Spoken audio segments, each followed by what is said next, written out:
UP में codeine cough syrup racket को लेकर सीएम योगी एक्शन में। बच्चों के दुश्मन और तस्करी से जुड़े आरोपियों पर गैंगस्टर के एक्ट के तहत कार्रवाई की जाएगी। इसके साथ ही योगी फोर्स कफ सिरप तस्करी के सरगना शुभम जायसवाल को दुबई सलाने की तैयारी में है। इसी बीच सरगना शुभम जायसवाल के पिता भोला प्रसाद को कलकत्ता एयरपोर्ट से यूपी पुलिस ने अरेस्ट कर लिया है। ये भी दुबई भागने की फिराक में था। भोला प्रसाद की तलाश में 11 जिलों की पुलिस थी।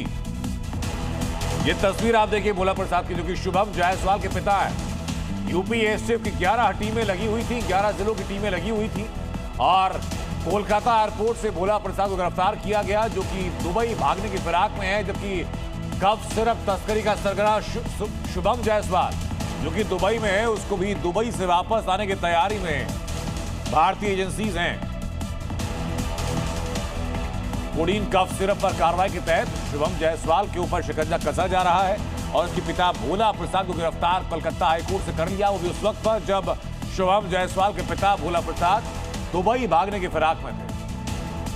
कोडीन युक्त मिक्स सिरप बनाने के आरोपी और सबसे बड़े मास्टरमाइंड शुभम जायसवाल और उसके पिता भोला जायसवाल के इस वक्त बनारस के स्थित उस मकान पर हम मौजूद हैं, जो पूरी तरीके से हाईटेक है। और यहाँ पर अगर आपको इसके मकान की लाभ लश्कर दिखाएं तो देखिए कुछ इस तरीके से जायसवाल निवास है, जो दुर्गावती निवास के नाम से बनाया गया है। और यहाँ पर हाईटेक तरीके से जो आपके डोरवेल होती है उसको लगाया गया है, यानी आप पहले ही गेट पर घुसेंगे तो आपको अपनी आवाज के साथ चेहरे भी रिकॉर्ड हो जाएंगे। और ये पूरा मॉनिटरिंग ऊपर के कमरे में बैठे हुए शुभम जायसवाल के हाथ में होती है और वो यहाँ से पूरे काले कारोबार को हैंडल करता है। सबसे दिलचस्प बात यह है कि ये पॉश इलाके में बना मकान बादशाह बाग में है और यहाँ से कोडीन युक्त कफ सिरप के काले कारोबार का धंधा पूरी तरीके से हैंडल किया जाता रहा। इसके अलावा शुभम के पिता भोला जायसवाल की गिरफ्तारी कोलकाता एयरपोर्ट से हुई है, जो थाईलैंड भागने की फिराक में था।